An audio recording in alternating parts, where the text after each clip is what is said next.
como les anticipábamos, en este bloque, la segunda parte del programa con la presencia del doctor Rolando Toledo, quien es el presidente del Superior Tribunal de Justicia de la provincia del Chaco. Doctor, muchas gracias por estar. Muchas gracias a ustedes por la oportunidad de darme a expresar, no solo como persona y presidente del Superior, sino a través de lo que hacemos en el Poder Judicial. Claro. ¿Le gusta estar en televisión, dar notas, o más bien prefiere otro tipo de perfil más tranqui? La verdad que soy medio de bajo perfil, yo no soy mucho de los que andan buscando las notas, pero aprendí en la vida, sobre todo cuando uno es funcionario público, de que las cosas que uno tiene que decir quizás no las va a escuchar de otra manera. Entonces es importante tener el lugar en cuanto al cumplimiento de lo que uno quiere decir respecto a la función pública. Y sobre todo también cuando de alguna manera se ha ido perdiendo aquella sacralidad que tenían los jueces, ¿no? Y pasaron a ser con la comunicación a estar más cerca de la gente. Y bueno, eso es bueno. Y bueno, nosotros hemos peleado mucho. Hace unos 10 años hemos creado la oficina de prensa, que tenemos gente muy preparada, que nos acompaña y que bueno, estamos trabajando mucho en todo lo escrito, lo oral, lo radio televisivo. Para quienes están en los medios, por ejemplo, InfoJus es una herramienta pero muy útil, ¿no? Sobre todo cuando muchas veces comunicar lo judicial no es tan fácil como parece, ¿no? Sí, no, es cierto, es difícil hacer el InfoJus. Lo hacen muy bien porque ya tienen una disciplina y una experiencia muy grande. Además hemos logrado un medio, mejor dicho, una imprenta que nos hace bien el trabajo, pero además pues justamente lo que usted dice de que lo han podido desarrollar con palabras muy entendibles y amigables. Pero sobre todo lo que se ve ahora en la oficina y en la gente que trabaja en prensa, que tienen la camiseta del Poder Judicial, que antes era difícil eso porque recién entra, no es fácil. Y además también en este tiempo de redes sociales y demás, donde en este caso el chico de Presidencia Roque Celpeña, asesinado, se lo puso con fotos falsas, inclusive se está mostrando la foto de un menor de edad, ¿no? Y hay que lidiar con eso. Y bueno, esos son los problemas que tiene nuestro actual sistema de enjuiciamiento mediático, diríamos, ¿no? Enseguida quiere saberse quién es el responsable, ver la víctima, y por ahí se dicen cosas que no son ciertas o que están equivocadas. Gracias a Dios, en este caso, hubo parte de la prensa que lo trató bien al tema, que esperaron, que buscaron y después dieron la realidad de los hechos en lo que podemos creer que es así. Porque además en este tiempo en el que todo está tan a flor de piel, con las venas abiertas en todo sentido, hechos como ese al parecer llevan todavía más morbo, más ganas de no informar, sino de desinformar. Ese es un capítulo argentino, ¿no? Esas cuestiones que se dan por ahí hasta entre gente que vive en el mismo pueblo, cruzando una calle, porque este enfrentamiento fue, en principio, al comenzar el evento, pareciera que entre gente que estaba enfrente al supermercado y gente que estaba defendiendo el supermercado, pero también algunos vecinos, y parece que ahí se mezcló toda una trifulca muy rápida. Y generalmente cuando se dan ese tipo de hechos, la que pierde, digamos, es la verdad, ¿no? Porque hay mucha información cruzada y demás, ¿no? Y la sociedad también, porque es todo dolor. Dolor por parte que perdieron el hijo, la familia, la sociedad, dolor de las partes que agredieron, porque en verdad después dicen, pucha, si hubiéramos sabido esto, hubiéramos actuado de otra manera. Y en realidad dolor también para la circunstancia social y económica de nuestra provincia, porque al final somos mostrados como si fuéramos el infierno de la Argentina. Y lo decíamos anteriormente, el otro bloque, ¿no? También, como se dio en un municipio radical, Cambiemos tiene la culpa de todo. Si se hubiese dado en uno peronista, sería exactamente lo mismo, por lo menos de gran parte de cada uno de esos sectores. Sin duda que lo tratan así. Doctor, ¿cómo está de plata el Poder Judicial? Porque es un tema ese, ¿no? El presupuesto, ¿está cerrado, no está cerrado? ¿Piden ampliación? Mire, yo le voy a decir la realidad. Nosotros tenemos una muy buena relación, diríamos, institucional con el gobernador y el ministro de Economía, que hasta ahora en lo posible han cumplido con el presupuesto en ejercicio. Hay algunas deudas, pero no quiero decir que son relevantes, sino que estamos en vía de solucionarlas. no fueron como en épocas anteriores donde la diferencia era mucha y al final del ejercicio prácticamente perdíamos el 20 o el 25% del presupuesto por no ejecutarlo. Nosotros, la verdad que es un poder muy austero, el Poder Judicial tiene gastos prudentes, todo lo que se hace se programa estratégicamente y hemos preparado el nuevo presupuesto 2019, que son más o menos 4.400 millones de pesos, que significan un 20 y pico por ciento, no es mucho más que el 20% de incremento con respecto al del año anterior, lo que nos parece que no es mucho porque la inflación fue más del 30%, por lo menos. Y se estima un 40 y pico, dicen, ¿no? Así que hemos administrado, estamos administrando bien los bienes, estamos por empezar una obra muy importante como el edificio de tribunales, ahí en López y Planes al 660, donde estaba el Sonatorio Fulginiti, que va a aglutinar a todos, a los 4 juzgados laborales, las 2 cámaras, la oficina de peritos contadores y los técnicos en informática. ¿Eso está presupuestado? Eso está presupuestado. Y eso posiblemente lo hagamos casi con la mayoría de fondos propios, con alguna ayuda que le pedimos al gobernador. Hablando de plata y de incrementos, ese 10% que se dio hace poco tiempo por bonificación por título, ¿no beneficia únicamente al sector jerárquico? ¿Y puede ser que existen reclamos al respecto o no? Miren, la verdad que en esa oportunidad hubo una postura del gobierno de hacer diferencias en el tratamiento en cuanto a magistrados, funcionarios y empleados. Y a los magistrados y funcionarios darle un incremento a través de la bonificación por título por incompatibilidad total. Usted sabe que los magistrados y funcionarios no pueden tener ninguna otra actividad, ninguna clase de actividad lucrativa, ni ejercer el comercio, ni nada, solamente la actividad académica, 8 horas de cátedra universitaria. Y a nosotros particularmente, a los miembros superiores, no nos pareció mal porque en verdad es un concepto propio de magistrados y funcionarios. Pero sí que le dijimos que con los empleados y con los gremios, a los 3 gremios que aglutinan a los empleados, que buscaran alguna bonificación, alguna especificación que sea equiparable. Algún tipo de compensación. Exacto, que le tocan a ellos. Bueno, la cuestión es que el problema es de que los gremios tampoco se ponen de acuerdo.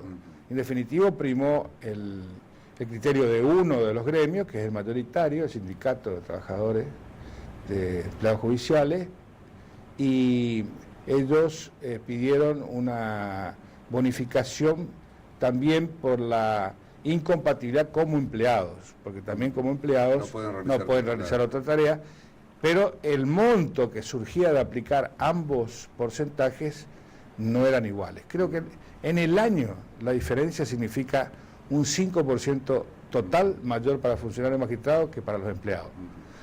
Pero la verdad también, hay que decirla, porque si no, la verdad parcial oculta la verdad total, es que hace muchos años que los incrementos de la planta permanente del Estado judicial, del Poder Judicial, se vienen rigiendo dando prioridad a los empleados. Y la verdad que nosotros, en vista de las situaciones que vivíamos en el Chaco, de que la verdad que salarios muy mínimos, inflación, necesidades, prácticamente llevaban la iniciativa a los sindicatos y el mayor incremento se daba para los sueldos de los empleados.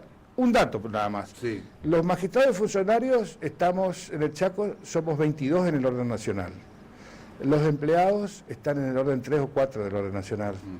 O sea que hay una gran diferencia. Y además también está la diferencia salarial con la jurisdicción federal, ¿no? Bueno, eso ya es una cosa ya que se ha convertido en un abismo, ¿no? Yo no quiero decir números porque la vez que digo números me sacan... Pero existe.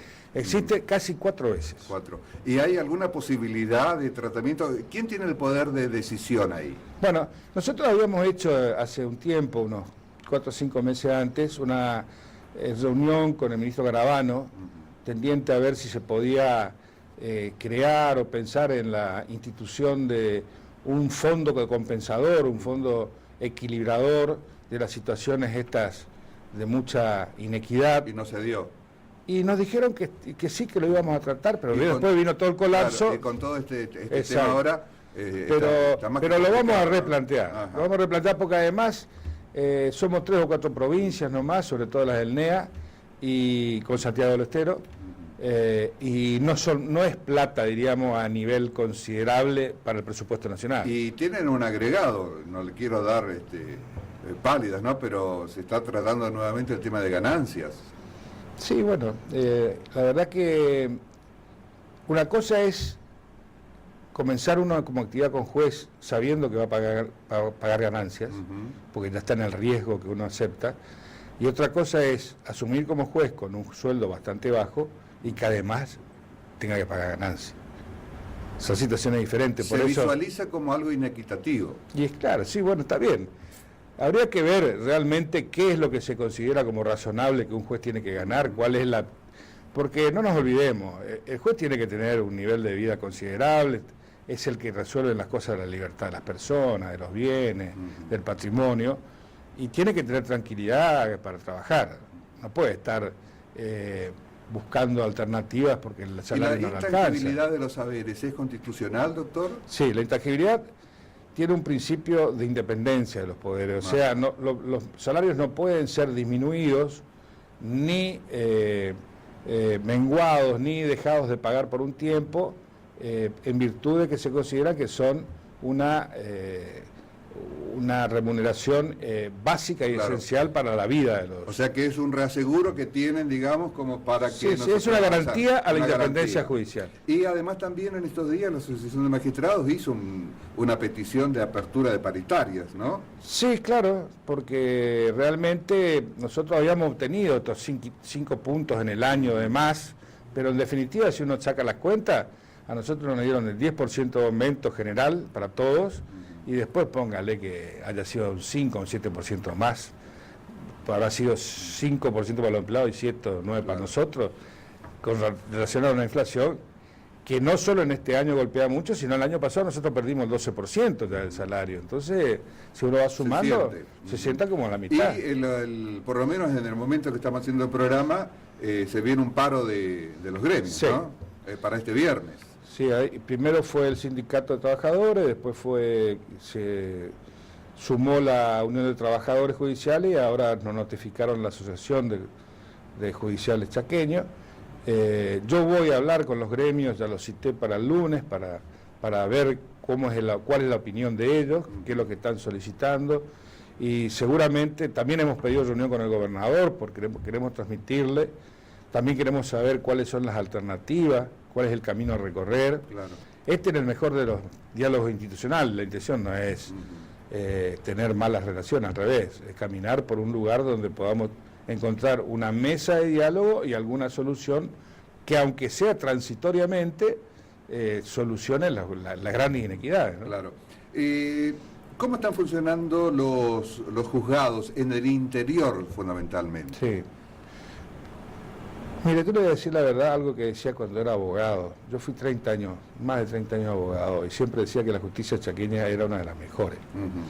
Y la verdad que la justicia del interior chaqueña sigue siendo una de las mejores. Y la verdad que nosotros como Superior Tribunal siempre tratamos de que todo sea uniforme y parejo, no que haya una justicia de élite en la capital y después justicias más o menos... ¿Pero tienen infraestructura personal suficiente? Sí, tienen... Mire, yo le voy a decir, tienen... Pidángela, Charata y Castelli tienen unos palacios de tribunales muy lindos, donde están aglutinados casi todos. Estamos hablando de urbes importantes, sí, digamos, ¿no? Bueno, sí, claro. Después nos están faltando en Castelli, en San General San Martín, que vamos a tener que terminar el edificio que tenemos viejito, pero no es gran inversión, y Saspeña, que se está terminando, que en julio o en agosto la primera fase del tribunal Porque uno de los aspectos que por ahí se escucha o se difunde se habla de juzgados multifueros. Bueno, esa es otra cuestión que es muy técnica, la gente no lo va a comprender en definitiva con profundidad, pero el juzgado multifuero significa un juzgado de atención en comunidades chicas. y que tenga un procedimiento no complicado ni escrito, sino oral y actuado. Es más parecido a la justicia de paz y de falta que a la justicia civil y comercial. Es decir, que atiende diferentes rubros. Todo atiende. Atienden todo, pero rápido y de la mejor manera, no complicarse. Es más expeditivo. Claro. Nosotros tuvimos dos experiencias muy importantes. Una, la justicia de paz del barrio Guiralde, que fue el primer juzgado de paz dentro de un barrio, que nosotros creemos que es la vía que tiene que seguirse en el futuro. Los juzgados de paz tienen que ser chiquitos y estar en el barrio donde la gente lo necesita. En la línea de fuego. Exactamente. Ajá. No venirse al centro, no que la gente tenga que venir al centro para hacer todos los trámites judiciales. Y el otro que tenemos es en Nueva Pompeya, que es un juzgado multifuero, un juzgado importante para todas las comunidades que viven ahí, pero no solo es para ellas, sino a todos los pueblos aledaños, Huichir, Pintado, bueno. Y la verdad que nos cuesta que ese tribunal funcione bien, no solo por la lejanía, la falta de comunicaciones, sino además porque no es fácil que los funcionarios se radiquen y tengan permanencia.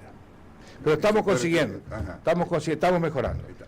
Otro tema que también preocupa mucho, no solamente a la justicia provincial, sino fundamentalmente a la federal, porque tal vez sea su competencia primera, es el tema del narcotráfico. Sí. En el tema de la ley de narcomenudeo, ¿cómo se está? Bueno, gran problema. Digo problema para la justicia provincial, porque en verdad esto se comenzó con el último gobierno del contador Capitanich, donde él impulsó la implementación de esto, inclusive había manifestado públicamente que él se iba a poner a la cabeza de los investigadores y de las investigaciones, que iba a tener un equipo especializado no solo policial, sino también de investigadores técnicos que lo acompañaban en el gobierno, que nos iban a dar a la justicia un presupuesto adecuado como para que pudiéramos cumplir esa tarea que asumía la provincia, porque esto es una competencia federal, exacto, ¿no? Es una ley federal que permite a aquellas provincias que quieran adherirse a ir incorporándose a la lucha contra el narcotráfico en delitos menores, que son del pequeño consumidor en general, el tráfico de la pequeña mercancía.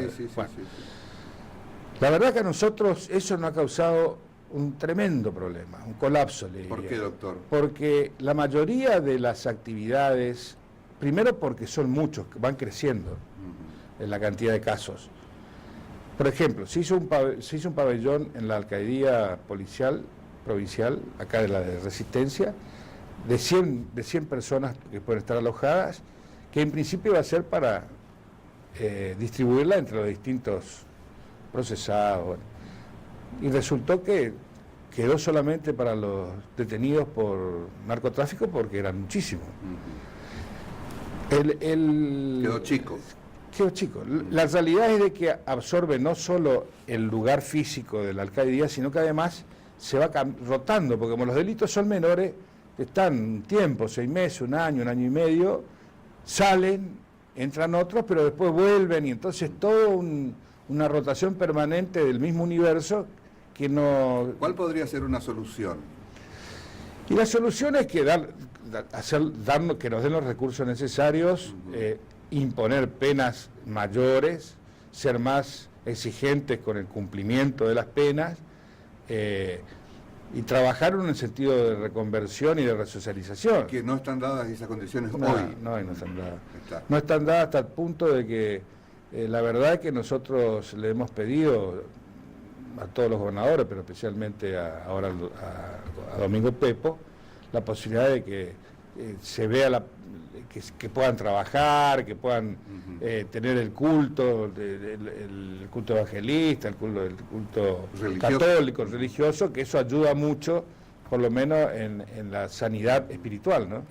Con este tema de lo que aparentemente aparece como una pelea entre la justicia federal y la justicia provincial por los casos últimos en los que se tiene intervención, ¿usted cómo lo ve? ¿Es así, no es así?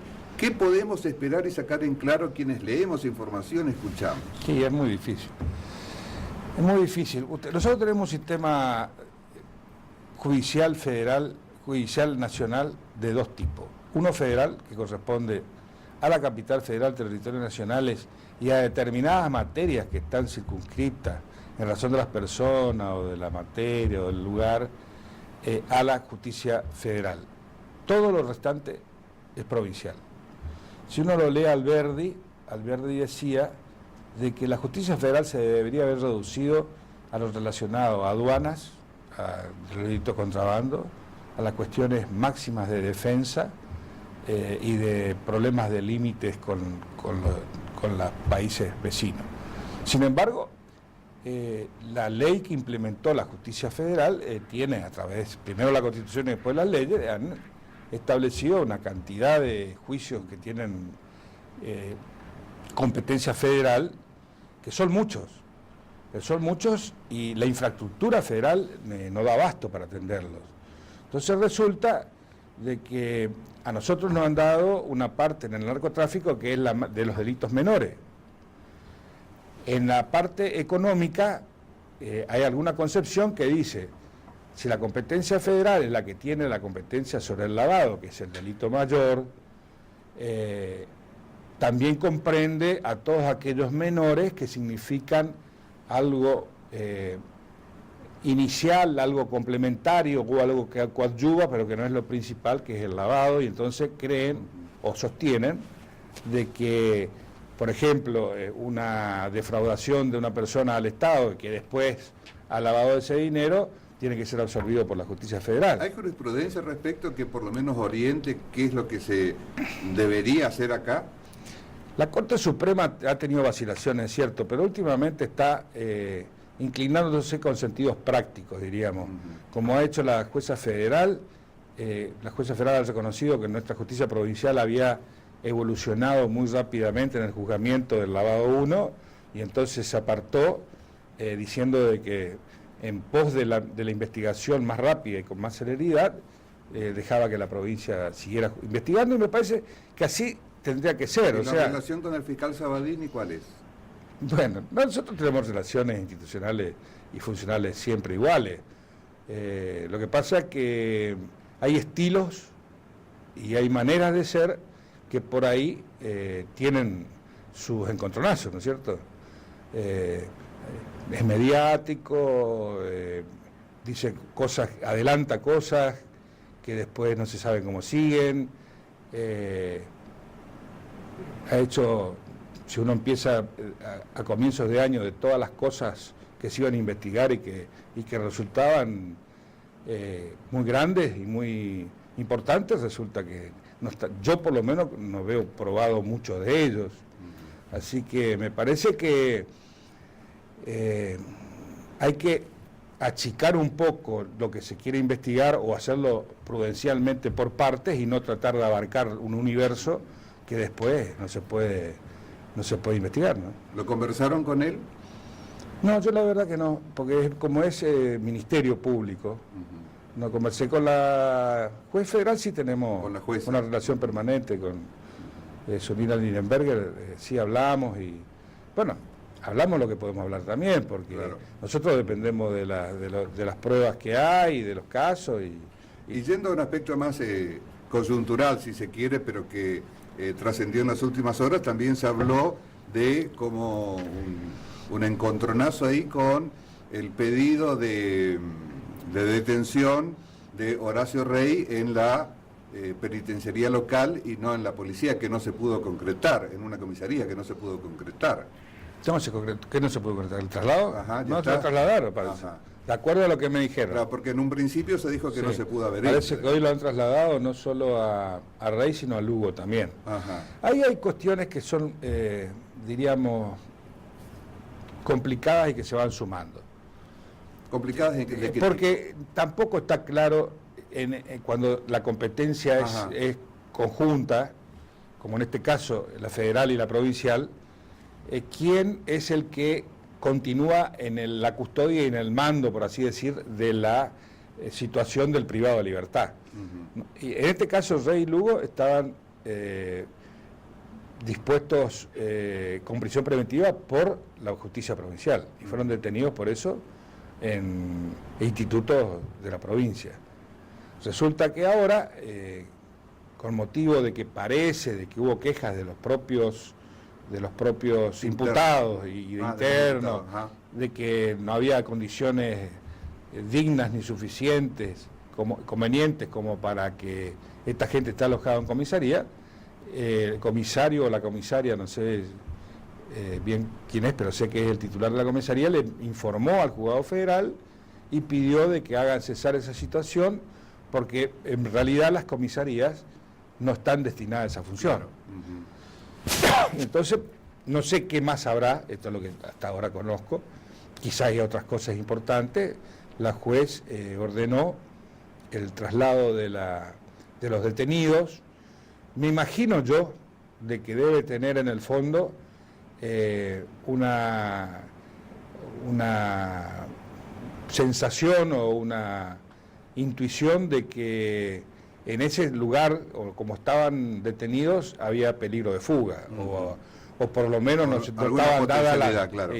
Y por eso lo mandan a la U7, lo recluyen en la U7, que es una cárcel de máxima seguridad y normalmente es para condenados, no para procesados, ¿no? Doctor, en este tiempo y ya desde hace mucho se viene hablando de una mala imagen de la justicia. Usted está ahí, es el presidente del Superior Tribunal.